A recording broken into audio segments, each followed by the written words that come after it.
നമസ്കാരം. കേരളം തീവ്രവാദ പ്രവർത്തനങ്ങളുടെ പരിധിക്ക് പുറത്തല്ലെന്ന് നേരത്തെ തന്നെ ബോധ്യപ്പെട്ടതാണ്. ഇപ്പോഴിതാ തീവ്രവാദ പ്രവർത്തനങ്ങളുടെ പേരിൽ നിരോധിക്കപ്പെട്ട പോപ്പുലർ ഫ്രണ്ട് തയ്യാറാക്കിയ കൊലപ്പെടുത്താനുള്ളവരുടെ ഹിറ്റ് ലിസ്റ്റിന്റെ വിശദാംശങ്ങൾ പുറത്തു വന്നിരിക്കുന്നു. RSS നേതാവ് വത്സൻ തില്ലങ്കേരി, ഹിന്ദു ഐക്യവേദി സംസ്ഥാന അധ്യക്ഷ KP ശശികല ഉൾപ്പെടെ 977 പേരെയാണ് PFI കൊല്ലാനോ ആക്രമിക്കുകയോ ചെയ്യാൻ പദ്ധതി തയ്യാറാക്കിയിരുന്നത്. പട്ടികയിൽ ആലുവ സ്വദേശിയായ റിട്ടയേർഡ് ജഡ്ജിയും ആലുവയിൽ നിന്ന് തന്നെയുള്ള മറ്റ് 2 പേരും ഉണ്ട്. ശ്രീനിവാസൻ വധക്കേസിലെ പ്രതികളായ മുഹമ്മദ് ബിലാൽ, റിയാസുദ്ദീൻ, അൻസാർ KP, സഹീർ എന്നിവരുടെ ജാമ്യാപേക്ഷയെ എതിർത്തപ്പോഴാണ് NIA ഈ വിശദാംശങ്ങൾ കോടതിയിൽ നൽകിയത്. ശ്രീനിവാസൻ വധക്കേസിലെ പ്രതി സിറാജുദ്ദീനിൽ നിന്നും ഒരു പട്ടിക കൂടി ലഭിച്ചു. അതിൽ 240 പേരാണ് ഉണ്ടായിരുന്നത്. ആലുവ പെരിയാർ വാലിയിലെ PFI ഓഫീസിൽ നിന്ന് 5 പേരുകളും പുറമെ 232 പേരുടെ പട്ടികയും ലഭിച്ചു. അറസ്റ്റിലായ അയൂബിന്റെ വീട്ടിൽ നിന്നും പിടിച്ചെടുത്തത് 500 പേരുടെ പട്ടികയാണ്. ഹിറ്റ് ലിസ്റ്റ് തയ്യാറാക്കുന്ന റിപ്പോർട്ടേഴ്സിന് 36 ചോദ്യങ്ങൾ അടങ്ങിയ ക്വസ്റ്റ്യനെയറും നൽകിയിരുന്നുവെന്നും കൃത്യം ആസൂത്രണം ചെയ്യുന്ന രീതി എങ്ങനെയെന്ന് വ്യക്തമാക്കുന്നതായിരുന്നു ചോദ്യങ്ങൾ എന്നും NIA പറയുന്നു. കേരളത്തിൽ കലാപമുണ്ടാക്കാൻ, ചോരപ്പുഴ ഒഴുക്കാൻ തയ്യാറാക്കിയ മാസ്റ്റർ പ്ലാൻ കൂടിയാണ് കേന്ദ്ര സർക്കാർ PFIയെ നിരോധിച്ചതിലൂടെ ഇല്ലാതായത് എന്നത് വ്യക്തം. അതേ PFIയുടെ ആശയപ്രചാരകർ കേരളത്തിൽ തുടരുന്നുവെങ്കിൽ ഓർത്തുകൊള്ളൂ, അത് അങ്ങേയറ്റം അപകടകരമാണ്. പ്രൈം ഡിബേറ്റിലേക്ക് എല്ലാ പ്രേക്ഷകർക്കും സ്വാഗതം.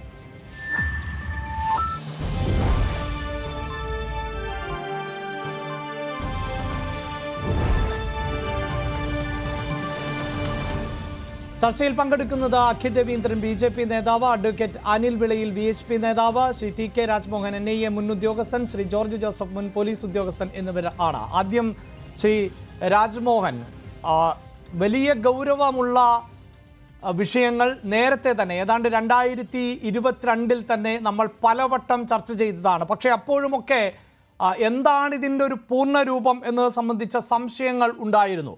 ഇപ്പോഴിതാ NIA നൽകിയിട്ടുള്ള വിവരങ്ങൾ അനുസരിച്ച് 977 പേരുടെ ഹിറ്റ് ലിസ്റ്റാണ് പോപ്പുലർ ഫ്രണ്ട് തയ്യാറാക്കിയത്. അവരെ വധിക്കുകയോ ആക്രമിക്കുകയോ എന്നതായിരുന്നു ലക്ഷ്യം എന്ന വിവരങ്ങൾ ഇപ്പോൾ പുറത്തു വരുന്നു. അതിലെ ചില പേരുകളും സൂചനകളും ഉൾപ്പെടെയാണ് ഇപ്പോൾ പുറത്തു വരുന്നത്. അന്ന് ചർച്ച ചെയ്യപ്പെട്ടതിനേക്കാൾ ഗൗരവതരമായിരുന്നു ഇവരുടെ ഗൂഢാലോചനയും പദ്ധതിയും എന്നാണോ മനസ്സിലാക്കേണ്ടത്? അല്ല, അന്ന് നമ്മൾ സംശയിച്ച കാര്യങ്ങളൊക്കെ തന്നെയാണിത്. സംശയിച്ച കാര്യങ്ങളിൽ ഇതുപോലത്തെ ഹിറ്റ് ലിസ്റ്റ് ഉണ്ടാക്കുക സ്വാഭാവികമാണ്. നമുക്കെല്ലാം അറിയാം, PFI എന്നുള്ള ഓർഗനൈസേഷൻ സിമിയുടെ ഓഫ് ഷൂട്ടാണ്, അല്ലെങ്കിൽ NDF-ന്റെ ഓഫ് ഷൂട്ടാണ്. അപ്പൊ സ്വാഭാവികമായിട്ടും നമ്മൾ അന്ന് തന്നെ ഈ ശരിക്കും അറിയുന്ന കാര്യമാണ്, ഇങ്ങനെയുള്ള കാര്യങ്ങളൊക്കെ ചില ലിസ്റ്റുകൾ തയ്യാറാക്കിയിട്ടുണ്ടാവും. അതായത് അവരുടെ സംഘടന, ഈ PFI എന്ന സംഘടനയുടെ മുന്നോട്ടുള്ള കുതിപ്പിനെ തകർക്കുന്ന തരത്തിൽ നീങ്ങുന്ന ആരും, അത് പോലീസുകാരാവാം, അത് ജുഡീഷ്യറി ആവാം, അല്ലെങ്കിൽ പൊതുസമൂഹത്തിൽ ജോലി ചെയ്യുന്ന ആൾക്കാരാകാം, അല്ല മറ്റു പല വിഭാഗങ്ങളായിരിക്കാം. അപ്പൊ ഇവരൊക്കെ അവരുടെ ആ നോട്ടപ്പുള്ളികളായി വെച്ചിരിക്കുകയാണ്. അങ്ങനെ ഒരു സംഭവം നേരത്തെ ഉള്ളതാണ്, നമുക്കറിയാം. കാരണം PFI എന്നുള്ള organisation government of India ban ചെയ്തു. അപ്പൊ ബാൻ ചെയ്തതിന് ശേഷം ഉള്ള ഇൻവെസ്റ്റിഗേഷൻ ആണ് ഈ NIA ഏറ്റെടുത്ത് കേസുകൾ. NIA ഇന്ത്യയിൽ ആകമാനം കുറെ കേസെടുത്തു. കഴിഞ്ഞ സെപ്റ്റംബർ 2022 സെപ്റ്റംബറിൽ ഒരുപാട് റെയ്ഡ് കണ്ടക്ട് ചെയ്ത്, ഈ കേരളം മുഴുക്ക റെയ്ഡ് കണ്ടക്ട് ചെയ്ത് 100ഓളം ആൾക്കാരെ കസ്റ്റഡിയിലെടുത്ത്, കുറെ ആൾക്കാരെ ഡൽഹിയിലത്തെ ഒരു കേസുമായി ബന്ധപ്പെട്ട്, അതായത് ഡൽഹിയിലത്തെ കേസല്ല, ബീഹാറിലൊരു കേസുമായി ബന്ധപ്പെട്ട് അവിടെ ഡൽഹിയിലത്തെ NIA യൂണിറ്റ് അതൊരു കേസ് ഇൻവെസ്റ്റിഗേറ്റ് ചെയ്തു. അങ്ങനെ പല കേസുകളും ഇൻവെസ്റ്റിഗേറ്റ് വരുമ്പോഴാണ് ഡീറ്റെയിൽ ആയിട്ട് ഈ ഓർഗനൈസേഷൻ പോലീസിന് കൂടുതൽ വിവരങ്ങൾ ലഭിക്കുകയാണ്. നമുക്കറിയാം, ഈ അന്ന് തന്നെ ഈ നേരത്തെയുള്ള ഇൻപുട്ട് തന്നെയാണ്, PFIക്ക് പല വിങ്ങുകളുണ്ട്. അപ്പോ ചില വിങ് ആണെങ്കിൽ അവരാണ് ഇതിന്റെ ഇൻഫർമേഷൻ കളക്ട് ചെയ്യുന്നത്.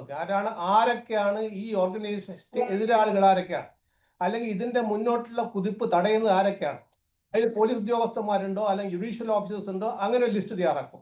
കൂടാതെ അതുപോലെ തന്നെ അവർക്ക് പല വിങ്ങുകളുണ്ടാകും. ഒരു വിങ്ങിന്റെ ഉത്തരവാദിത്തം ഇതാണ്. അങ്ങനെയുള്ള ഒരു വിങ്ങിൽ നിന്നാണ് ഇപ്പോഴും ചില പ്രതികളിൽ നിന്ന് കിട്ടിയ വിവരങ്ങൾ വെച്ചിട്ടാണ് പറയുന്നത് ഇത്തരത്തിലുള്ള ഒരു ഹിറ്റ് ലിസ്റ്റ് തയ്യാറാക്കിയിട്ടുണ്ട് എന്നാണ് ഇപ്പം ബഹുമാനപ്പെട്ട കോടതി മുമ്പാകെ ഒരു ഒരു അഫിഡവിറ്റ് ആയിട്ട് NIA ഫയൽ ചെയ്തിരിക്കുകയാണ്. അപ്പം അങ്ങനെ ഒരു കാര്യങ്ങൾ NIA ഫയൽ ചെയ്യണമെന്നുണ്ടെങ്കിൽ അതിന് കോൺക്രീറ്റ് പ്രൂഫ് വേണം. അപ്പൊ ശരിയായ ഇൻവെസ്റ്റിഗേഷൻ നടത്തി ശരിയായ പ്രൂഫ് ലഭിച്ചതിന് ശേഷമാണ് NIA അങ്ങനത്തെ റിപ്പോർട്ട് ഫയൽ ചെയ്തിരിക്കുന്നത്. കാരണം കോടതിയെ കൺവിൻസ് ചെയ്യണം. കാരണം ബെയിൽ മാറ്റർ അങ്ങനെ ആ ഓർഡറിന്റെ ബേസിലാണ് കോടതിയെ കൺവിൻസ് ചെയ്തിട്ടാണ് ഈ ബെയിൽ റിജക്ട് ചെയ്തിരിക്കുന്നത്.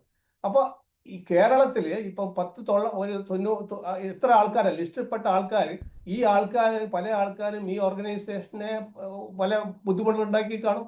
ജുഡീഷ്യൽ ഓഫീസർമാരാണ്, ആ ജുഡീഷ്യൽ ഓഫീസർ അതിനോട് ചില കാര്യങ്ങളിൽ വളരെ സ്ട്രിഞ്ചന്റ് ആക്ഷൻ എടുത്ത് കാണും.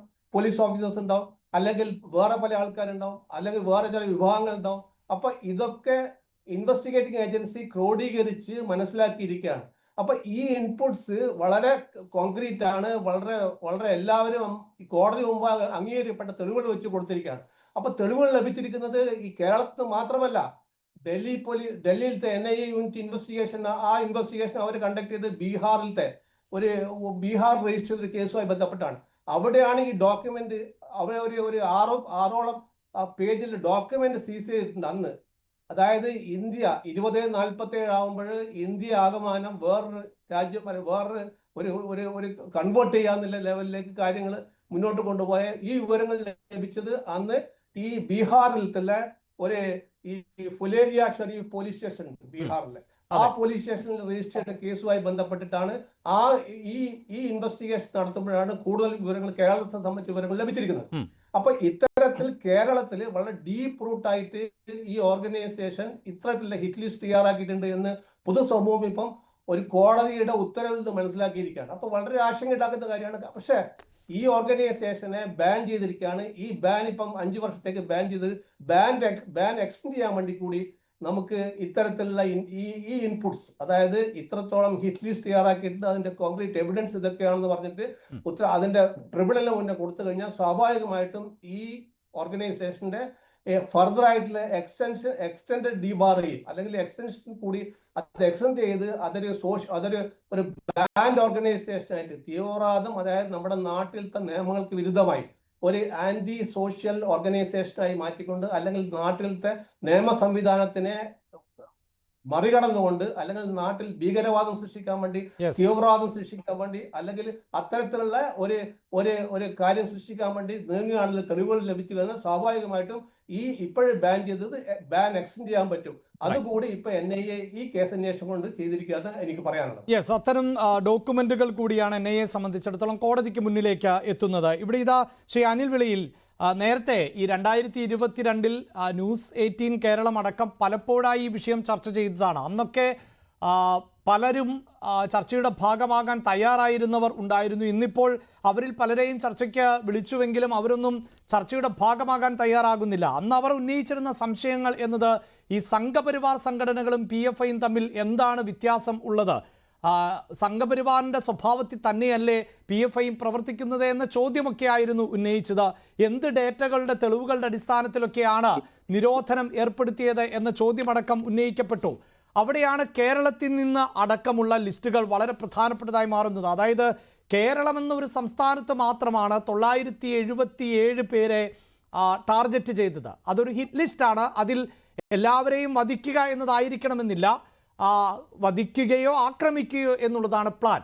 അങ്ങനെയുള്ള വിവരം ആണ് ഇപ്പോൾ കോടതിക്ക് മുന്നിലേക്ക് എത്തുന്നത്. ഒരു പക്ഷേ അതുകൊണ്ടാകാം ഈ ചർച്ചയുടെ ഭാഗമാകാൻ അന്നൊക്കെ തയ്യാറായവർ ഇപ്പോൾ വിട്ടുനിൽക്കുന്നത് എന്ന് വേണം നമുക്ക് മനസ്സിലാക്കാൻ. അപ്പോൾ രാജ്മോഹൻ സാർ ഇവിടെ സൂചിപ്പിക്കുന്നത് പോലെ 5 കൊല്ലത്തേക്കാണ് ഇപ്പോൾ PFIയുടെ നിരോധനമെങ്കിൽ അത് ആയുഷ്കാലത്തേക്ക് തന്നെ നിരോധിക്കേണ്ട ഒന്നായി മാറും എന്നതിൻ്റെ ഡേറ്റകളാണോ ഇപ്പോൾ പുറത്തു വരുന്നത്?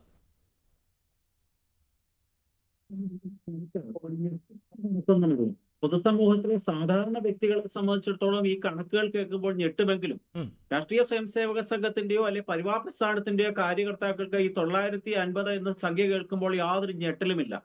ലോകത്തുള്ള എല്ലാ തീവ്രവാദ സംഘടനകളും, ഹമാസ് ആയിക്കൊള്ളട്ടെ, താലിബാൻ ആയിക്കൊള്ളട്ടെ, അൽ ഖ്വയ്ദ ആയിക്കൊള്ളട്ടെ, ഇപ്പൊ നൈജീരിയയിലെ ക്രൈസ്തവരെ കൂട്ടക്കൊല ചെയ്യുന്ന ബോക്കോ ഹറാം ആയിക്കൊള്ളട്ടെ, ഈ സംഘടനകളൊക്കെ ലോകത്ത് അവലംബിക്കുന്നത് ഒറ്റ മാർഗമാണ്: തങ്ങൾക്കെതിരായി ശബ്ദിക്കുന്നവരെ കൊല്ലുകയും ഒറ്റപ്പെടുത്തുകയും അതിൽ കൂടി ഒരു ഇസ്ലാമിക രാഷ്ട്രം കെട്ടിപ്പടുക്കുക എന്നുള്ള ലക്ഷ്യമാണ് ഈ തീവ്രവാദ സംഘടനകളുടെ എല്ലാം പ്രധാന ലക്ഷ്യം.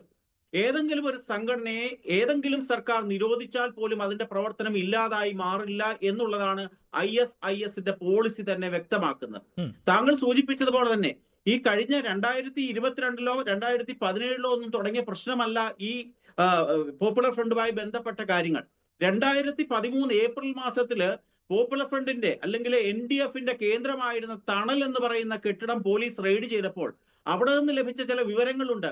കേരളത്തിലെ പ്രമുഖരായിട്ടുള്ള ഹൈന്ദവ നേതാക്കന്മാർ എവിടെയൊക്കെ യാത്ര ചെയ്യുന്നു, ഏത് വാഹനത്തിലാണ് അവർ യാത്ര ചെയ്യുന്നത് തുടങ്ങി വിവരങ്ങൾ വ്യക്തമാക്കുന്ന രേഖ ഈ തണൽ എന്ന് പറയുന്ന പോപ്പുലർ ഫ്രണ്ടിന്റെ ആസ്ഥാന മന്ദിരത്തിൽ നിന്ന് പിടിച്ചെടുത്തിരുന്നു. പിന്നീട് സംസ്ഥാന സർക്കാരോ പോലീസോ അതിനെപ്പറ്റി യാതൊരു അന്വേഷണവും നടത്തിയിട്ടില്ല. നമ്മൾ ശ്രദ്ധിക്കേണ്ട ഒരു കാര്യമുണ്ട്. കേരളം തീവ്രവാദ പ്രസ്ഥാനങ്ങളുടെ ഏറ്റവും കൂടുതൽ തണലുള്ള ഒരു സംസ്ഥാനമാണ്. ഈ സംസ്ഥാനത്ത് ഇടതു മുന്നണിയും വലതു മുന്നണിയുമാണ് ഇതിനു വേണ്ടിയിട്ടുള്ള എല്ലാ ഒത്താശകളും ചെയ്തു കൊടുക്കുന്നത്. അതാത് കാലത്തെ രാഷ്ട്രീയ നേട്ടത്തിന് വേണ്ടി പോപ്പുലർ ഫ്രണ്ടിനെ കൂട്ടുപിടിക്കുന്നു, SDPIയെ കൂട്ടുപിടിക്കുന്നു, അതുപോലെ തന്നെ മദനിയുടെ PDPയെ കൂട്ടുപിടിക്കുന്നു. ഇതിനൊക്കെ യാതൊരു മടിയുമില്ല. പക്ഷെ നമ്മൾ കുറെ വർഷം പിറകിലേക്ക് പോകണം. ഈ 2000 കാലഘട്ടമല്ല, 1999 മാർച്ച് മാസം 23-ാം തീയതി മലപ്പുറം ജില്ലയിൽ നിന്നുള്ള കമ്മ്യൂണിസ്റ്റ് പാർട്ടിയുടെ CPMന്റെ MLA ആയിരുന്ന N കണ്ണൻ നിയമസഭയിൽ ഒരു പ്രസംഗം നടത്തിയിരുന്നു. അത് നിയമസഭാ രേഖകളിൽ വ്യക്തമായി കിടക്കുകയാണ്. അന്ന് അദ്ദേഹം പറഞ്ഞത് എന്താണ്? മലപ്പുറം ജില്ലയില് പോപ്പുലർ ഫ്രണ്ടിന്റെ അല്ലെങ്കിൽ NDFന്റെ നേതൃത്വത്തില് തീവ്രവാദ പ്രവർത്തനങ്ങൾ അഴിഞ്ഞാടുകയാണ്. ക്രൈസ്തവരുടെ സ്ഥലങ്ങളിൽ ക്രിസ്തുമസ് ആകുമ്പോൾ ക്രിസ്മസിന്റെ സൂചകമായിട്ടുള്ള സ്റ്റാർ വിൽക്കാൻ സമ്മതിക്കുന്നില്ല, അല്ലെങ്കിൽ അവരുടെ നൊയമ്പ് കാലഘട്ടമാകുമ്പോൾ ഹിന്ദുക്കളുടെ കടകൾ അടച്ചുപൂട്ടാൻ നിർബന്ധിക്കുന്നു തുടങ്ങിയ കാര്യങ്ങൾ N കണ്ണൻ വ്യക്തമാക്കിക്കൊണ്ട് കേരള നിയമസഭയിൽ പ്രസംഗിച്ചു. അന്ന് മുഖ്യമന്ത്രിയുടെ ചുമതലയുണ്ടായിരുന്ന ശിവദാസ മേനോൻ, മരണമടഞ്ഞ ശിവദാസ മേനോൻ ധനകാര്യമന്ത്രിയായിരുന്നു. അദ്ദേഹം അതിന് കൊടുത്ത മറുപടിയുണ്ട്. ഞങ്ങൾ ഇതിനെപ്പറ്റിയൊക്കെ അന്വേഷിച്ചുകൊണ്ടിരിക്കുകയാണ്, താങ്കളുടെ ആരോപണം ശരിയാണ് എന്നുള്ളതാണ് N കണ്ണൻ എന്ന് പറയുന്ന MLAക്ക് ശിവദാസ മേനോൻ എന്ന് പറഞ്ഞ മുഖ്യമന്ത്രിയുടെ അന്ന് ചാർജ് ഉണ്ടായിരുന്ന ധനകാര്യമന്ത്രി കൊടുത്ത ഉത്തരം. ഇതിനു ശേഷം എന്തായി? അത് നിൽക്കട്ടെ. 1999 ഏപ്രിൽ മാസം 5-ാം തീയതി പാലക്കാട് ചെർപ്പുളശ്ശേരിയിൽ അന്നത്തെ കേരള മുഖ്യമന്ത്രിയായിരുന്ന EK നായനാരുടെ ഒരു പ്രസംഗമുണ്ട്. അത് പലയിടത്തും ലഭ്യമാണ്. അന്ന് അദ്ദേഹം എന്താണ് പറഞ്ഞത്?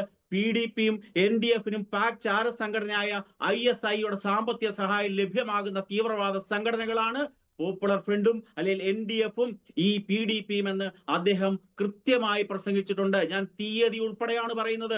1999 ഏപ്രിൽ മാസം 5-ാം തീയതി പാലക്കാട് ചെർപ്പുളശ്ശേരിയില് അന്നത്തെ കേരളത്തിന്റെ മുഖ്യമന്ത്രി സംസാരിച്ചതാണ്. ആ സമയത്ത് പാർട്ടിയുടെ സംസ്ഥാന ജനറൽ സെക്രട്ടറി ആയിരുന്നു ഇന്നത്തെ കേരള മുഖ്യമന്ത്രി ആയിരിക്കുന്ന പിണറായി വിജയൻ.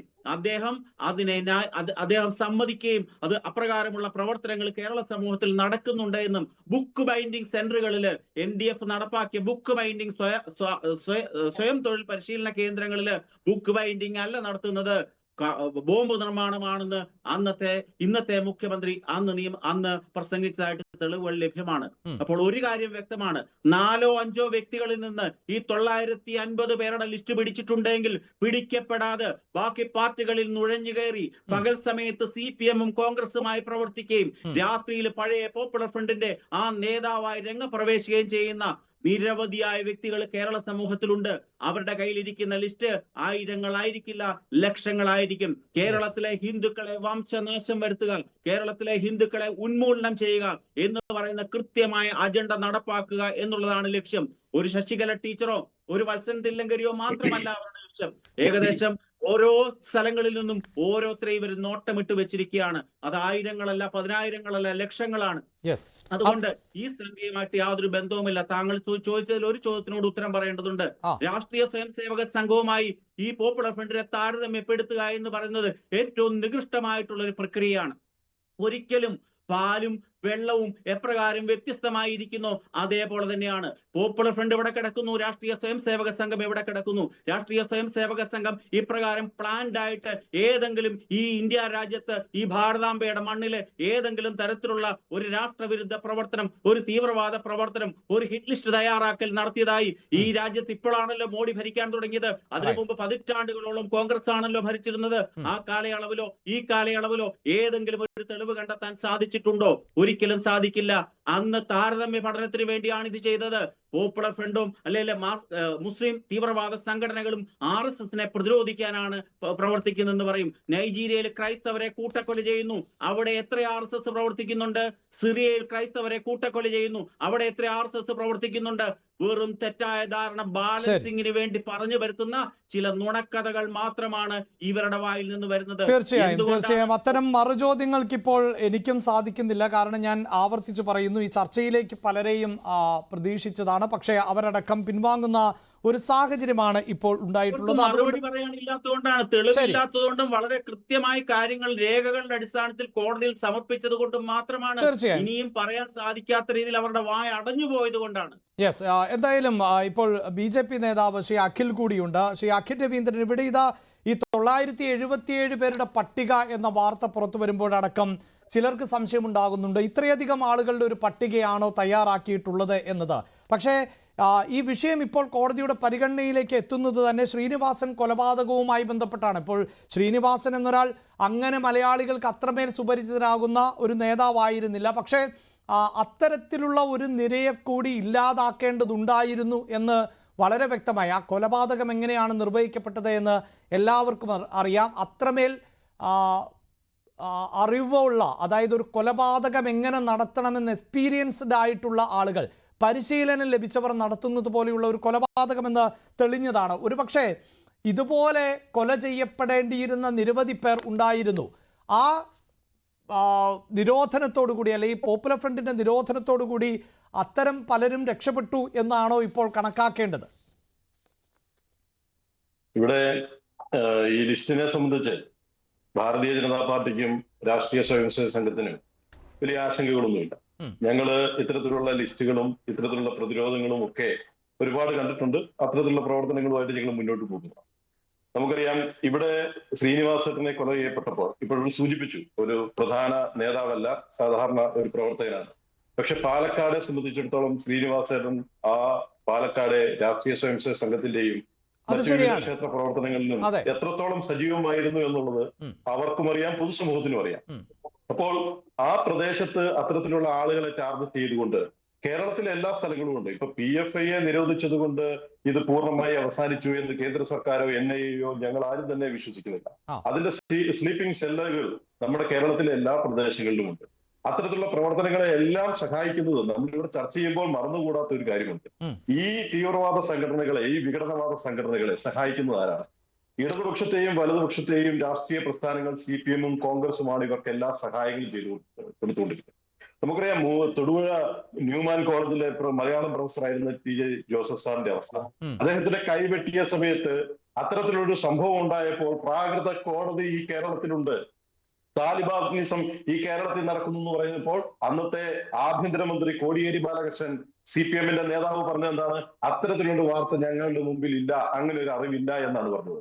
അത്തരത്തിൽ ഒരുപാട് പ്രശ്നങ്ങൾ ഉണ്ടാകുമ്പോൾ വിഘടനവാദ പ്രവർത്തനങ്ങളും തീവ്രവാദ പ്രവർത്തനങ്ങളും കേരളത്തിന്റെ പല സ്ഥലങ്ങളിൽ നടക്കുമ്പോൾ അതിന് സഹായങ്ങൾ നൽകുന്ന, അല്ലെങ്കിൽ അവരെ വെള്ളപൂശുന്ന നിലപാടാണ് ഭരണപക്ഷത്തിരിക്കുന്ന ആളുകളും പ്രതിപക്ഷത്തിരിക്കുന്ന കോൺഗ്രസും ചെയ്തുകൊണ്ടിരിക്കുന്നത്.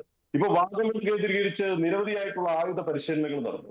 ഈരാറ്റുപേട്ട കേന്ദ്രീകരിച്ച് ആയുധ പരിശീലനം നടന്നു. കോട്ടയം ജില്ലയിലും പാലക്കാടും ആലപ്പുഴയും തിരുവനന്തപുരത്തും ഒക്കെ ഈ SDPIയുടെയും പോപ്പുലർ ഫ്രണ്ടിന്റെയും മറ്റ് വിഘടനവാദ പ്രവർത്തക സംഘടനകളുടെയൊക്കെ നിരവധിയായിട്ടുള്ള ആയുധ പരിശീലനങ്ങളും അത്തരത്തിലുള്ള നിരവധി പ്രവർത്തനങ്ങൾ നടക്കുമ്പോൾ ഇത് അന്വേഷിച്ച് കണ്ടുപിടിക്കേണ്ടത് ആരാണ്? കേരളത്തിന്റെ ആഭ്യന്തര വകുപ്പാണ്. ഇപ്പൊ NIA കൊടുത്ത ഈ അഫിഡവിറ്റിന്റെ പേരിലാണല്ലോ നമ്മളിപ്പോ ചർച്ച ചെയ്യുന്നത്. വളരെ അഭിനന്ദനം തോന്നുന്നു ന്യൂസ് 8-നോട് ഇത്തരത്തിലുള്ള ചർച്ച നിങ്ങൾ മുന്നോട്ട് വെച്ചത്. പൊതുസമൂഹം ചർച്ച ചെയ്യേണ്ട കാര്യമാണ്.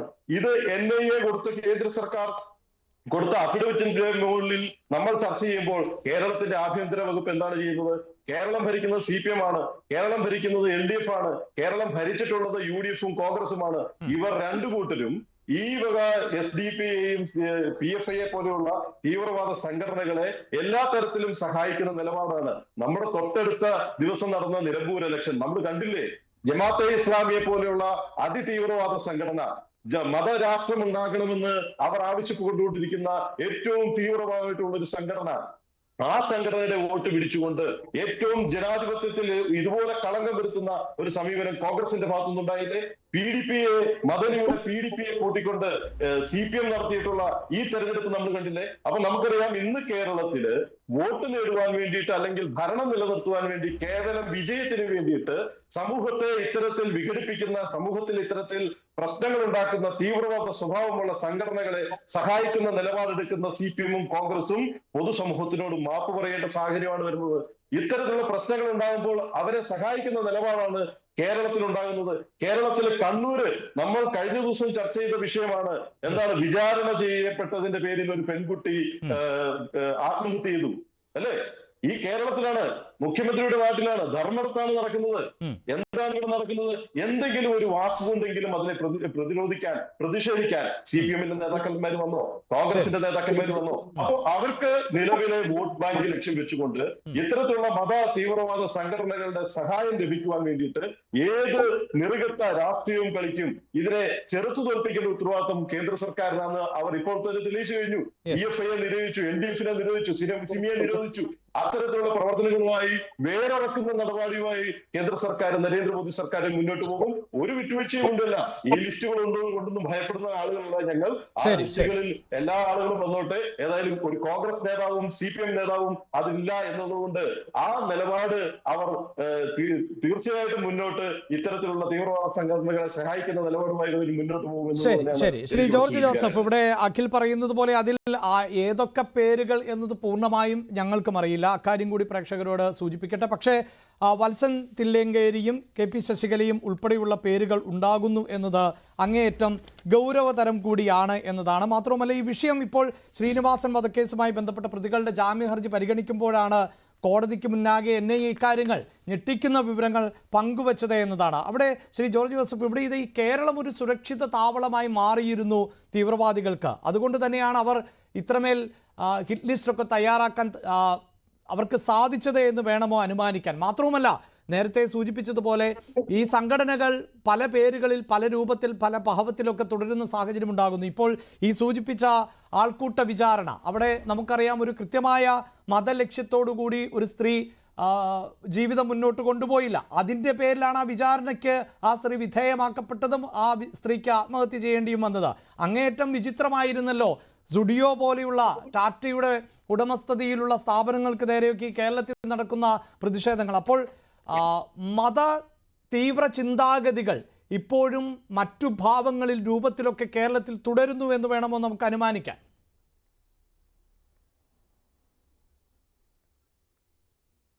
തീർച്ചയായിട്ടും അങ്ങനെ തന്നെ കരുതേണ്ടി വരും. കാരണം ശ്രീനിവാസൻ്റെ വധം നമുക്കറിയാം.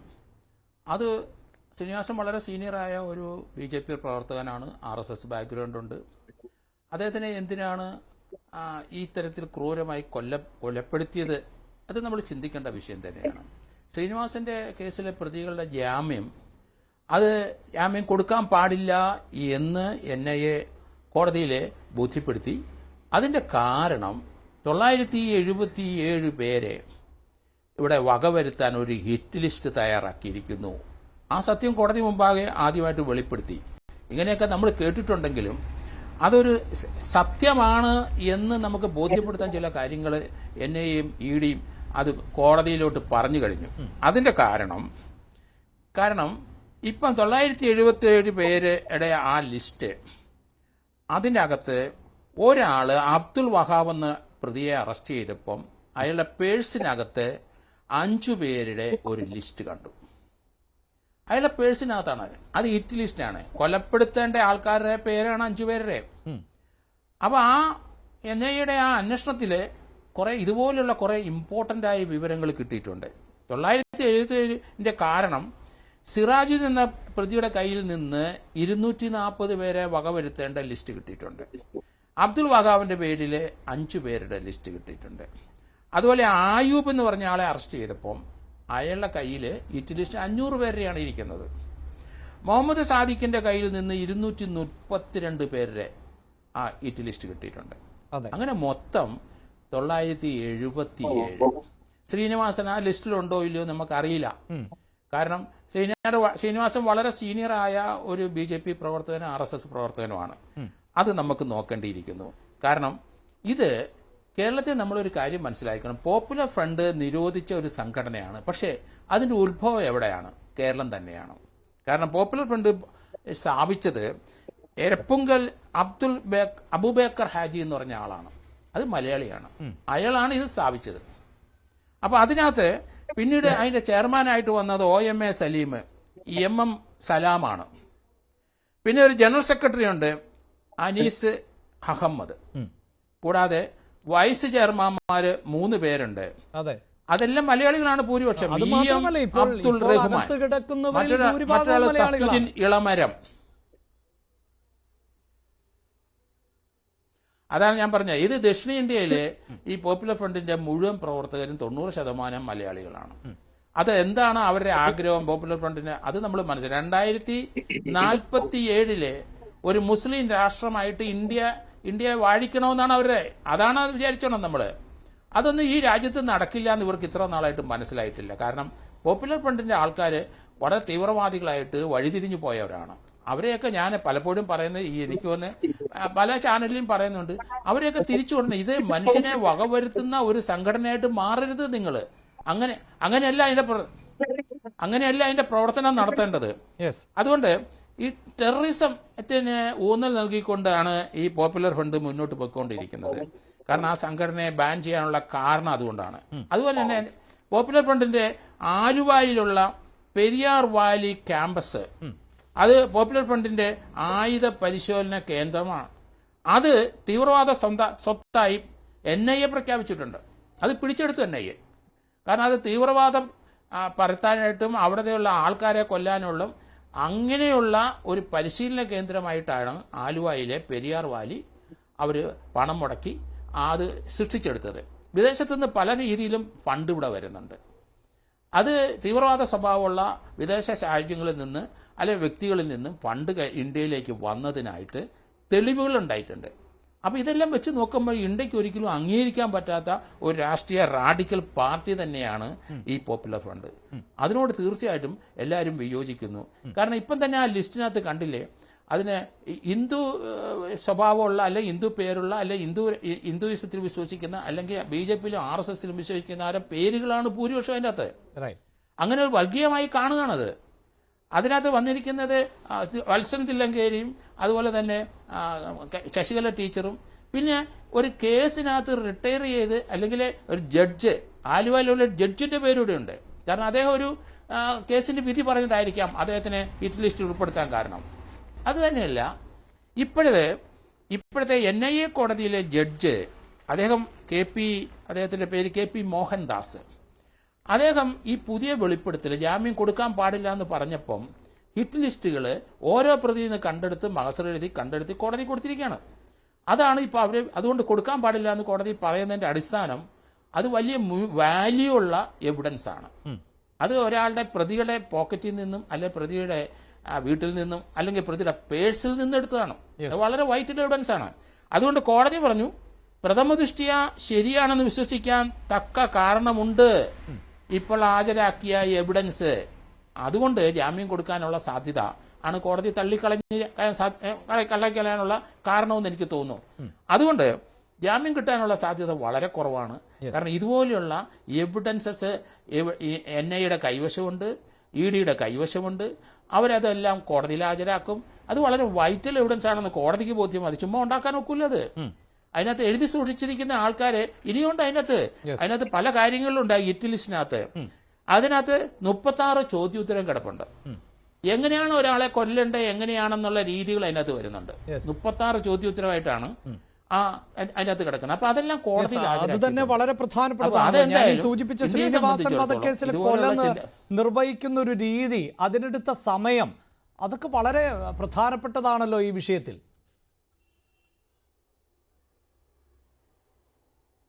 തീർച്ചയായിട്ടും അതാണ് ഞാൻ പറഞ്ഞത്.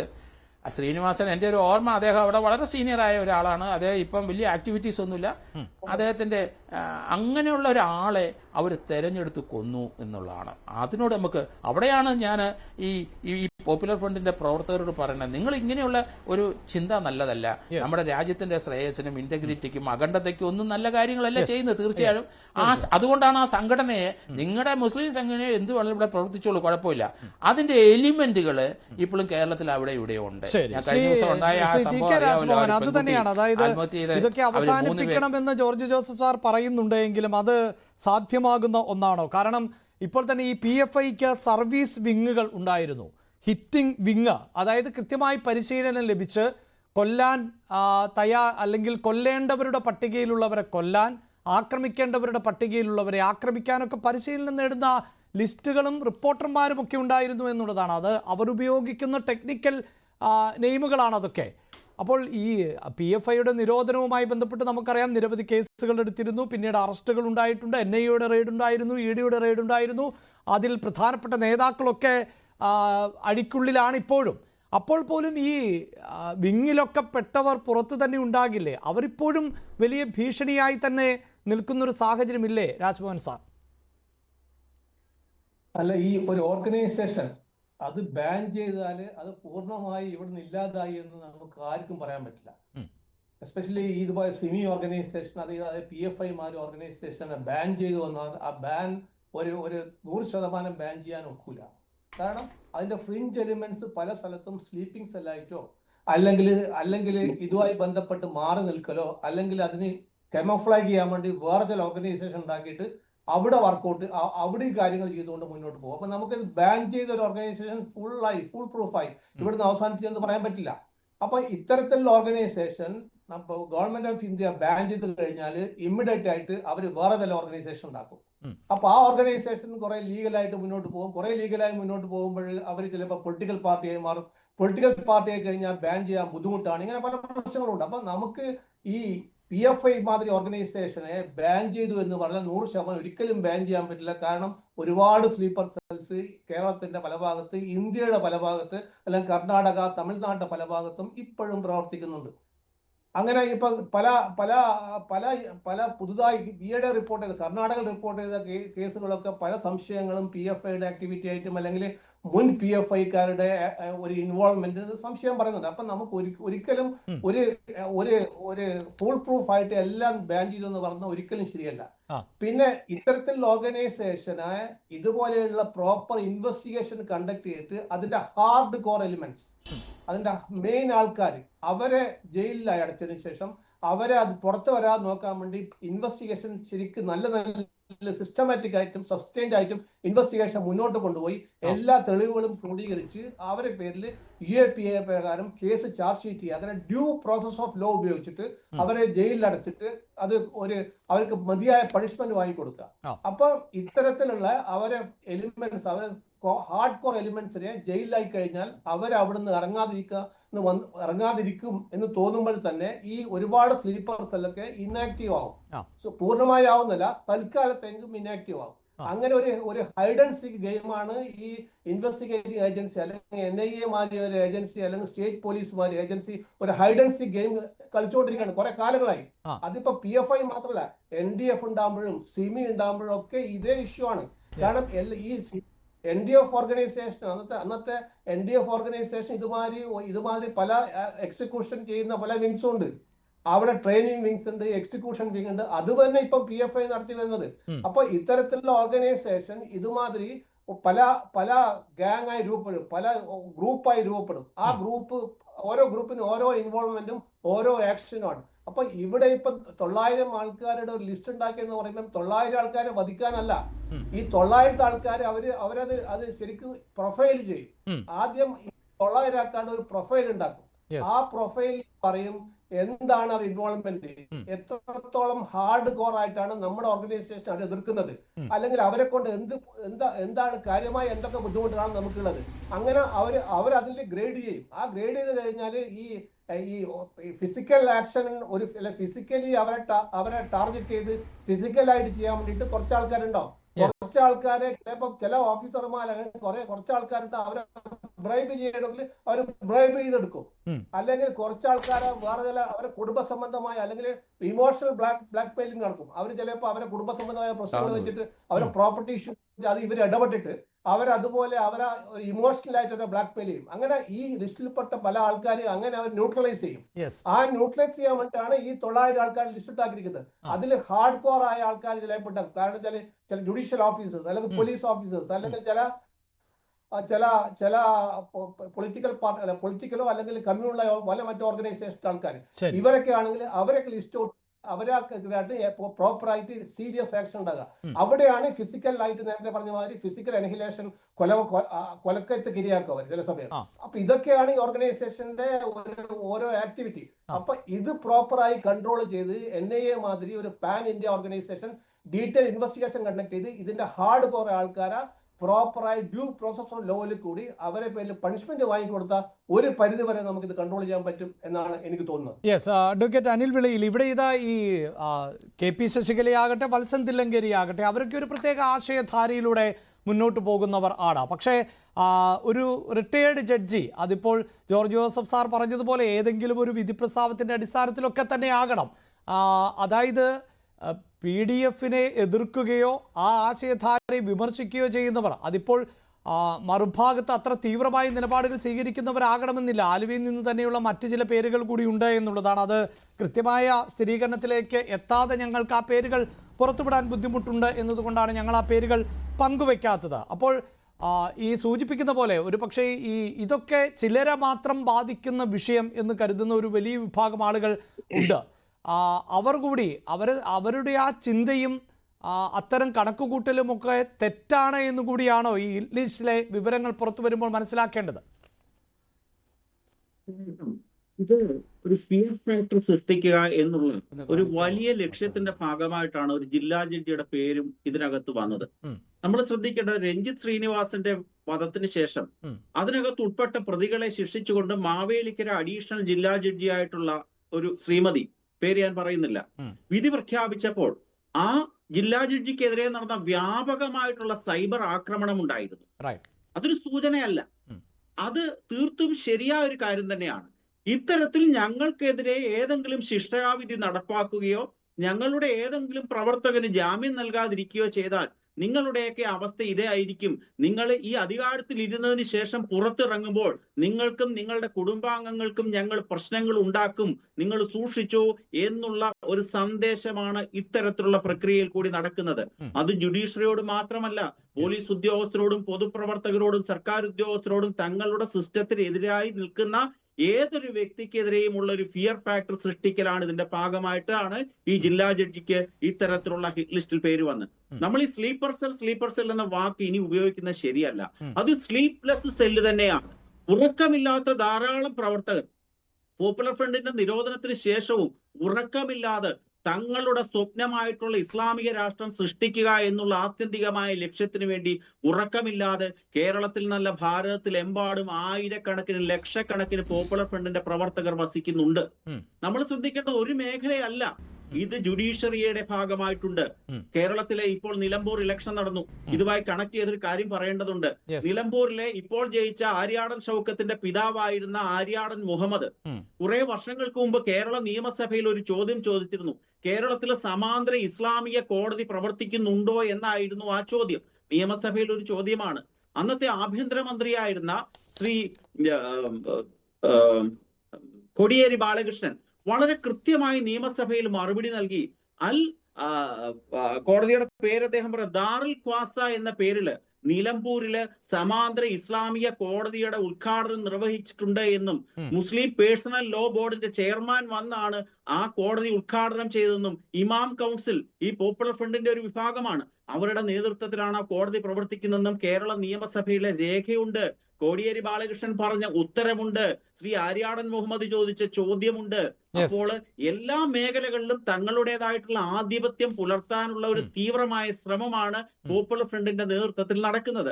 അത് ഈ കേരളത്തിൽ മാത്രമല്ല, ഇന്ന് തുടങ്ങിയതുമല്ല. നമ്മൾ ശ്രദ്ധിക്കേണ്ടതുണ്ട്, LDFന്റെ തുടക്കകാലത്തെ പറ്റി നമ്മൾ ആലോചിക്കുമ്പോൾ അവരാദ്യം സൃഷ്ടിച്ച ഒരു തരംഗം മലപ്പുറം മേഖലയിലെ നിരവധി തിയേറ്ററുകൾ, സിനിമ ഞങ്ങൾക്ക് ഹറാമായ കാരണത്താൽ നിരവധി ഓലക്കൊട്ടകളായിരുന്നു അക്കാലത്തുണ്ടായിരുന്നത്. ആ ഓലക്കൊട്ടകളിലേക്ക് തീപ്പെട്ടി ബോംബ് പ്രയോഗിച്ചുകൊണ്ട് ആ മഹാഭൂരിപക്ഷവും മലപ്പുറം ജില്ലയിലെ ഓലക്കൊട്ടകൾ കത്തിച്ചിട്ടുണ്ട്. ഓലയല്ലാത്ത തിയേറ്ററുകളിലെ സ്ക്രീൻ കത്തിച്ചിട്ടുണ്ട്. ഇങ്ങനെ ഓരോ സ്റ്റെപ്പ് ബൈ സ്റ്റെപ്പ് ആയിട്ട് അതിനുശേഷം കുറെ വർഷങ്ങള് മലപ്പുറത്തെ ചില പ്രത്യേക പ്രദേശങ്ങളില് തെരുവ് നായ്ക്കളുടെ കഴുത്തറ്റ നിലയിൽ കാണപ്പെട്ടു.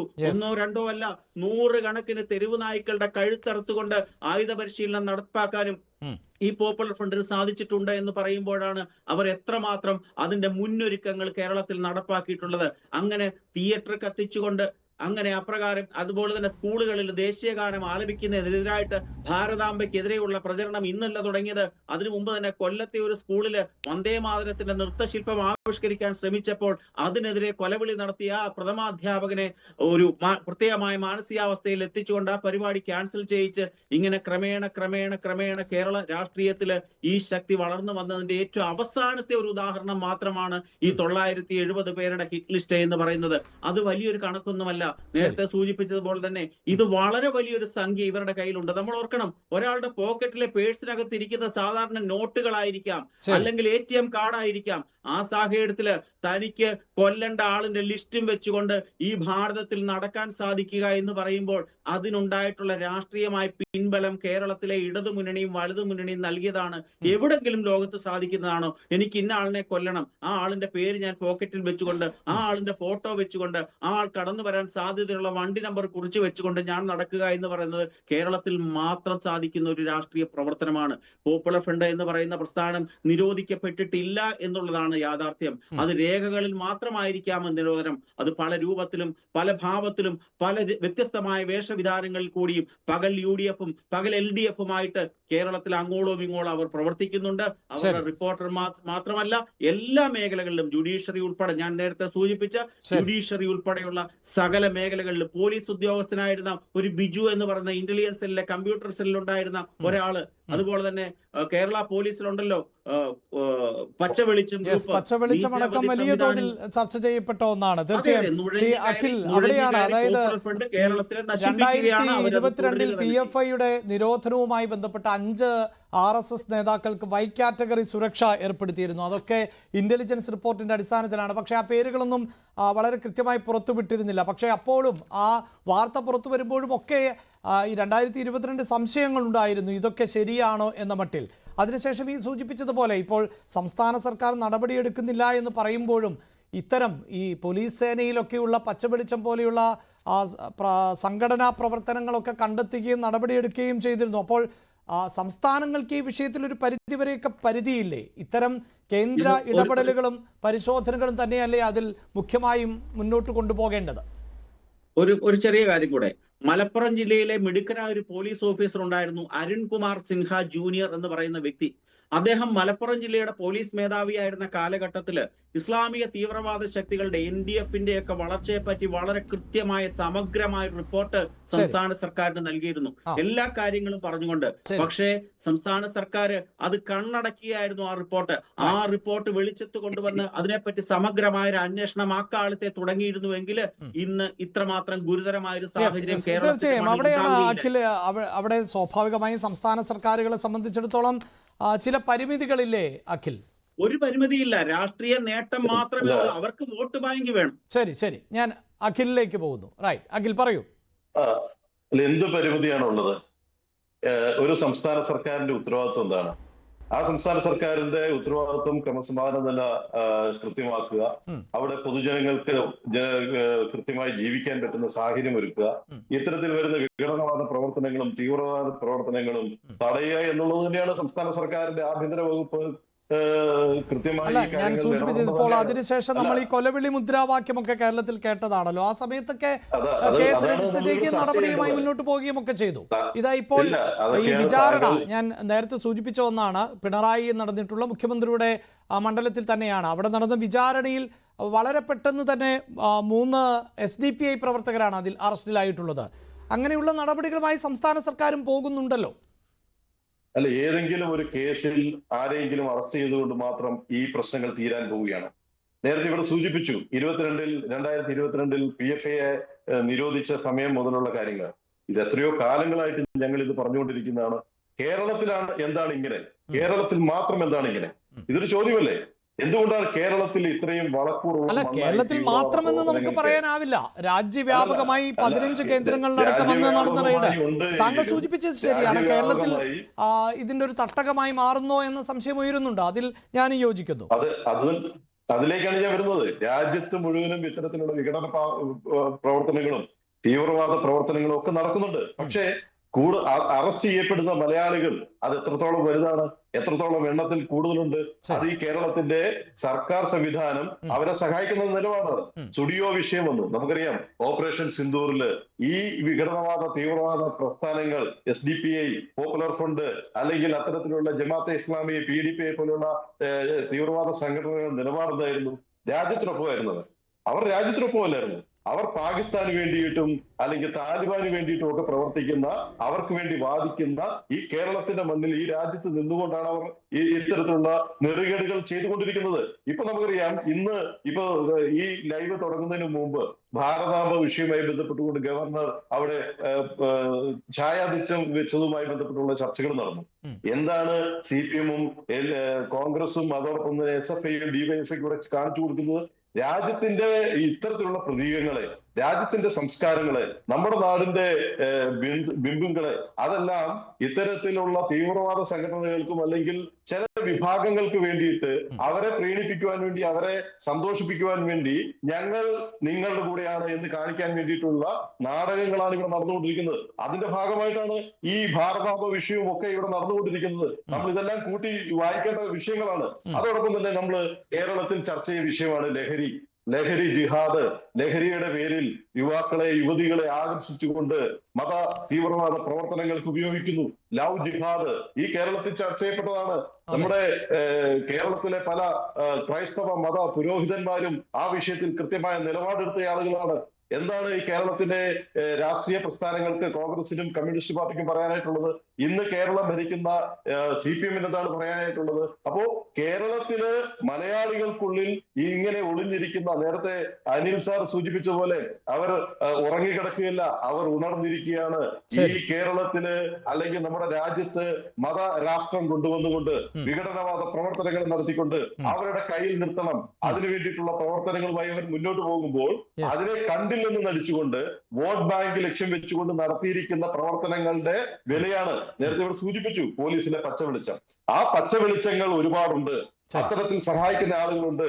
പല കേസുകളിലും അവർക്ക് മുൻപേ അറിയിപ്പുകൾ കൊടുക്കുന്ന ആളുകളുണ്ട്. കോട്ടയം ജില്ലയിൽ ഉണ്ടായിട്ടുണ്ട്, എറണാകുളം ജില്ലയിലും ആലപ്പുഴ ജില്ലയിലും രഞ്ജിത്ത് ശ്രീനിവാസന്റെ കൊലപാതകവുമായി ബന്ധപ്പെട്ടുകൊണ്ട് പലതരത്തിലുള്ള സഹായങ്ങളും പോലീസിൽ നിന്നുണ്ടായി. പാലക്കാട് ശ്രീനിവാസേട്ടന്റെ കൊലപാതകവുമായി ബന്ധപ്പെട്ടുകൊണ്ട് ഇത്തരത്തിലുള്ള സഹായങ്ങളുണ്ടായി. നിങ്ങൾ ഓർക്കുന്നുണ്ടാവും, അശ്വിനി കുമാർ ബസ്സിൽ യാത്ര ചെയ്യുമ്പോൾ LDF തീവ്രവാദികൾ ബസ്സിൽ കയറി കൊല ചെയ്തിട്ടുള്ള നമ്മുടെ അദ്ദേഹത്തിന്റെ കൊലപാതകത്തിൽ ആ സമയത്ത് ഇത്തരത്തിലുള്ള പോലീസ് സംവിധാനങ്ങൾ LDF-നെ സഹായിക്കുന്ന നിലപാടുകൾ എടുത്തു. അശ്വിനി കുമാറിന്റെ കൊലപാതകത്തിൽ ഇത്തരത്തിലുള്ള സഹായങ്ങൾ പോലീസിന്റെ ഭാഗത്തുനിന്നുണ്ടായി. സർക്കാരിന്റെ ഭാഗത്തുനിന്ന് പോലും ഇവരെ സംരക്ഷിക്കുന്ന നിലപാട് ഈ കേരളത്തിലുണ്ട്, രാജ്യത്തുണ്ട്. ഈ രാജ്യത്തെ തീവ്രവാദ പ്രസ്ഥാനങ്ങളെ നിലയ്ക്ക് നിർത്തുവാൻ NDA പോലെയുള്ള, EDA പോലെയുള്ള കേന്ദ്ര സർക്കാർ, കേന്ദ്രത്തിന്റെ ആഭ്യന്തര വകുപ്പ് വളരെ കൃത്യമായ നടപടികളുമായിട്ട് മുന്നോട്ട് പോവുകയാണ്. ശ്രീ ജോർജ് ജോസഫ്, അവിടെയാണ് ഈ സൂചിപ്പിക്കുന്ന പോലെ തീർച്ചയായും അങ്ങനെ കേരളത്തിൽ മാത്രമായിരുന്നു PFIയുടെ പ്രവർത്തനങ്ങളെന്ന് നമുക്ക് പറയാൻ സാധിക്കില്ല. പക്ഷേ അതിന്റെ പിടിയിലായിട്ടുള്ള താങ്കൾ നേരത്തെ സൂചിപ്പിച്ച ചില പേരുകളടക്കമൊക്കെ പരിശോധിക്കുമ്പോൾ നിരവധി മലയാളികൾ ഉണ്ട്. മാത്രവുമല്ല, ഈ തീവ്രവാദ സംഘടനകൾക്ക്, അതായത് അൽ ഖ്വയ്ദ ആകട്ടെ, ലഷ്കർ-ഇ-തോയ്ബ ആകട്ടെ, ഏറ്റവും ഒടുവിൽ ISI IS ഭീകര സംഘടന, അതിലേക്കൊക്കെ റിക്രൂട്ട്മെൻറ്റുകൾ നടത്തുവാൻ അടക്കം ഈ PFIയുടെ സഹായം തേടിയിട്ടുണ്ട്. നമുക്കറിയാം കേരളത്തിൽ നിന്ന് ചില സ്ത്രീകൾ വളരെ കൃത്യമായി അവിടെ അവരുടെ ഭാഗമായതിൻ്റെ പിന്നീട് തിരികെ വരാൻ ശ്രമിക്കുന്നതിൻ്റെ ഒക്കെ വാർത്തകൾ മലയാളികൾ നിരന്തരം കേട്ടിട്ടുള്ളതാണ്. ഈ സൂചിപ്പിക്കുന്ന പോലെ ഇപ്പോഴും സ്ലീപ്പർ സെല്ലുകൾ എന്നതിനപ്പുറത്ത് 2047 ഇസ്ലാമിക ഭരണകൂടം ഉണ്ടാവുക എന്ന ലക്ഷ്യത്തോടു കൂടിയാണ് PFI പ്രവർത്തിച്ചത് എന്നുള്ളതാണ് NIAയുടെ കണ്ടെത്തൽ. അപ്പോൾ അതിനുവേണ്ടി പ്രയത്നിച്ചിരുന്ന ഒരു സംഘം തലവന്മാർ ഇപ്പോൾ പിടിക്കപ്പെട്ടിട്ടുണ്ട് എന്നത് മാറ്റി നിർത്തിയാൽ ഈ പറയുന്നത് പോലെ സ്ലീപ്പർ സെല്ലുകൾ തന്നെയാണോ, അവരിപ്പോഴും ഉണർന്നിരിക്കുന്നു എന്നാണോ മനസ്സിലാക്കേണ്ടത്?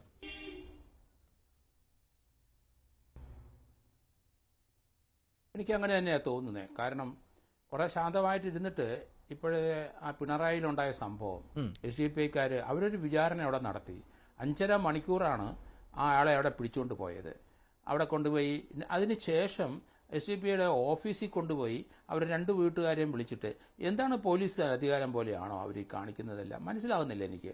കാരണം ഇത്ര നാളും നമ്മൾ സ്ലീപ്പർ സെല്ലാണ് കേരളത്തിൽ പ്രവർത്തിക്കുന്നത് നമ്മൾ പറഞ്ഞെങ്കിലും അതിപ്പം പുറത്തോട്ട് വന്നു കഴിഞ്ഞു. എന്തായാലും ഇന്ത്യ പോലുള്ളൊരു രാജ്യത്ത് ഇവർ മാറ്റി ചിന്തിക്കണം. കാരണം ഇന്ത്യയുടെ അഖണ്ഡതയ്ക്കും രാജ്യത്തിനും എതിരായിട്ട് ആർക്കും ഒന്നും ശബ്ദിക്കാൻ കഴിയില്ല. എല്ലാവരും ഭൂരിപക്ഷം കുറച്ച് മുസ്ലിമിലെ കുറച്ച് വിഭാഗം ആൾക്കാരാണ് ഈ രീതിയിലേക്ക് വരുന്നത്. നമ്മൾ പാകിസ്ഥാനിലെ പാകിസ്ഥാനിൽ നിന്ന് തന്നെ വന്ന ആൾക്കാർ കാശ്മീർ വെടിയേറ്റ് മരിച്ചപ്പോൾ ആ കൂടെ 2 മലയാളികളുണ്ടായിരുന്നു. നമ്മൾ അതിൽ കടന്ന് വന്നപ്പോൾ ഇന്ത്യൻ പട്ടാളം വെടിവെച്ച് കൊന്നപ്പോൾ 2 മലയാളികൾ. അപ്പോൾ എന്തുകൊണ്ടാണ് ഈ മലയാളികൾ മാത്രം ഈ ഇന്ത്യയിൽ ഇത്രയും വലിയ തീവ്ര സ്വഭാവം കാണിക്കുന്നത് എനിക്ക് മനസ്സിലാകുന്നില്ല. കാരണം ഇവിടെ കേരളത്തിലെ മലപ്പുറത്തുമൊക്കെ ഇവിടെ കുഞ്ഞാലിക്കുട്ടി അല്ലെങ്കിൽ ബാവക്കി തങ്ങൾ അങ്ങനെയുള്ള അവർ മതത്തിൻ്റെ അടിസ്ഥാനത്തിൽ ഉള്ള രാഷ്ട്രീയ പാർട്ടി ആൾക്കാരുണ്ട്. അവർ ആ രീതിയിൽ തീവ്ര സ്വഭാവം കാണുന്നില്ല. അപ്പോൾ ആ രീതിയിലേക്ക് ഇവർ മാറണം എന്നാണ് ഞാൻ ആ കുട്ടികളുടെ അടുത്ത് പറയുന്നത്. അതുകൊണ്ടാണ് അത് ഇന്ത്യയിൽ വില പോവില്ല, ചിലവാകില്ല. പക്ഷേ ഒരാളെ കൊല്ലാനുള്ള ലിസ്റ്റ് കൊണ്ട് നടക്കുന്നത് എന്ന് പറഞ്ഞാൽ നമുക്കത് ആലോചിക്കാൻ കൂടി പറ്റില്ല. ഇന്ത്യ പോലുള്ള രാജ്യത്ത് അത് വകവെച്ച് തരാനും പോകുന്നില്ല. നടക്കാൻ പോകാത്ത കാര്യങ്ങളാണ്, ആ നടക്കാൻ പോകാത്ത സ്വപ്നങ്ങളാണ്. ആ കുട്ടികൾക്ക് അത് പറഞ്ഞ് മനസ്സിലാക്കി തിരിച്ചു ഇതുങ്ങളെ അവർ മുസ്ലിം സമുദായത്തിൽ വന്നോട്ടെ. ഞാൻ ഒരു കാര്യം എപ്പോഴും ആലോചിക്കുന്ന ഒരെണ്ണമുണ്ട്. അവിടുത്തെ RSSന്റെ മേധാവി, നമുക്ക് പല കാര്യത്തിൽ അഭിപ്രായ വ്യത്യാസം ഉണ്ടെങ്കിലും അദ്ദേഹം ആ ഡൽഹിയിലെ ഏറ്റവും വലിയ മുസ്ലിം പള്ളി ഇമാമിനെ അങ്ങോട്ട് പോയി കണ്ടു. ഇന്ത്യ എന്ന രാജ്യത്ത് മുസ്ലിംസിന് ആരും എതിരല്ല. നമ്മൾ ജൈന മതമുണ്ട്, ബുദ്ധമതമുണ്ട്, ക്രിസ്ത്യൻ മതമുണ്ട്. മോഹൻ ഭാഗവത് അവിടെ പോയി. എനിക്ക് വലിയ അതിശയമായി പോയി. കാരണം അദ്ദേഹത്തിന്റെ ചിന്തയൊക്കെ ജാതിമത ചിന്തയെ നമുക്ക് പറയാം. ഇന്ത്യയുടെ ഇന്റഗ്രിറ്റി, ഇന്ത്യയുടെ അഖണ്ഡത കാത്തു സൂക്ഷിക്കുന്നെന്ന് മാത്രമേ പറയാനുള്ളൂ. ആ പോയി കണ്ടത് നല്ലൊരു മെസ്സേജാണ്. കാരണം ആ ഇമാം വളരെ സ്വീകരിച്ചു അദ്ദേഹത്തിനെ. അവിടെ അദ്ദേഹമായിട്ട് വളരെ ദീർഘനേരം സംസാരിച്ചു. കാരണം അതിൻ്റെ ഉദ്ദേശം ഇന്ത്യക്കാർ ഏത് ജാതിക്കാരായാലും ഇന്ത്യക്കാർ തന്നെയായിരിക്കണം, രാജ്യത്തിനോട് കൂറുള്ളവരായിരിക്കണം. അതാണ് ഉദ്ദേശിക്കുന്നുള്ളൂ. അപ്പോൾ ഇവിടെ ചില ആൾക്കാർ ഇപ്പോഴും അതിലേക്ക് മാറി സഞ്ചരിക്കുന്നത് അത് ഒരു കാലത്തും നടക്കാൻ പോകാത്ത സ്വപ്നങ്ങളാണ്. നടക്കില്ല. ഇന്ത്യ ഒരു മുസ്ലിം രാജ്യമാക്കാൻ, അല്ലെങ്കിൽ ഒരു പ്രത്യേക രാജ്യമാക്കാനോ ക്രിസ്ത്യൻ രാജ്യമാക്കാനോ ഹിന്ദു രാഷ്ട്രം, അതൊന്നും അല്ല. പാരമ്പര്യമാണ് നമ്മുടെ. അത് കാത്തു സൂക്ഷിക്കാൻ ഇന്ത്യക്കാർ ഏത് ജാതിപ്പെട്ടവരായാലും, ജൈനമതത്തിലായാലും ശരി, ബുദ്ധമതത്തിലായാലും ശരി, പാഴ്സി ആയാലും ശരി, അത് പഞ്ചാബിൽ അതായാലും ശരി, ക്രിസ്ത്യൻ സമുദായമായാലും ശരി, മുസ്ലിം ആയാലും ശരി, നായരായാലും ആരായാലും ശരി, ഇന്ത്യ എന്ന മഹാരാജ്യത്തിന്റെ സന്തതികളാണ് നമ്മൾ. അത് കാത്തു സൂക്ഷിക്കാൻ എല്ലാവരും ബാധ്യസ്ഥരാണ്. ഇതുപോലെയുള്ള ലിസ്റ്റ് കൊണ്ട് നടക്കുന്നത് തീർച്ചയായും ബാൻ ചെയ്തെങ്കിലും ഇതുപോലെയുള്ള സ്ലീപ്പർ സെല്ലിംഗ് ഇന്നും ഉണ്ട് എന്നാണ് ഇത് മനസ്സിലാക്കുക. അതുകൂടെ നശിപ്പിച്ചേ പറ്റുള്ളൂ. യെസ്, തീർച്ചയായും അതാണ് ഈ വിഷയം ചർച്ച ചെയ്യേണ്ടി വന്നത് ഇങ്ങനെയൊരു പശ്ചാത്തലത്തിൽ ആണ്. അതായത് തീവ്രവാദ സംഘടനകൾ കേരളത്തിൽ പിടിമുറുക്കിയിരുന്നു എന്നതിൻ്റെ തെളിവുകളാണ് ഇപ്പോൾ NIA കോടതിക്ക് മുന്നിലേക്ക് എത്തിക്കുന്നത്. ആ സ്ലീപ്പർ സെല്ലുകൾ ഇപ്പോഴും ഉണർന്നിരിക്കുന്നു എങ്കിൽ അത് അങ്ങേയറ്റം ഗൗരവതരം തന്നെയാണ്. ഞങ്ങൾ ഓൺലൈൻ വഴി പ്രേക്ഷകരോട് ചോദിച്ച ചോദ്യവും PFIയുടെ സ്ലീപ്പർ സെല്ലുകൾ ഇപ്പോഴും ഉണ്ടോ എന്നുള്ളതായിരുന്നു. അതിന് 85% പ്രേക്ഷകരും ഉണ്ട് എന്ന് തന്നെയുള്ള അഭിപ്രായമാണ് രേഖപ്പെടുത്തുന്നത്. PFIയെ ഇല്ലാതാക്കാൻ സാധിച്ചു എന്ന് കേവലം 11% പ്രേക്ഷകർ മാത്രമേ പ്രതീക്ഷിക്കുന്നുള്ളൂ. തീർച്ചയായും ആ ജാഗ്രതയാണ്. അതിപ്പോൾ ഏത് വർഗീയ സംഘടനകൾ ആണ് എങ്കിലും, തീവ്രവാദ സംഘടനകൾ ആണ് എങ്കിലും പുലർത്തേണ്ടത് അത്തരം ജാഗ്രത തന്നെയാണ്. ചർച്ചയിൽ പങ്കെടുത്ത എല്ലാ അതിഥികൾക്കും വളരെയധികം നന്ദി. പ്രൈം ഡിബേറ്റ് പൂർണ്ണമാകുന്നു. നമസ്കാരം.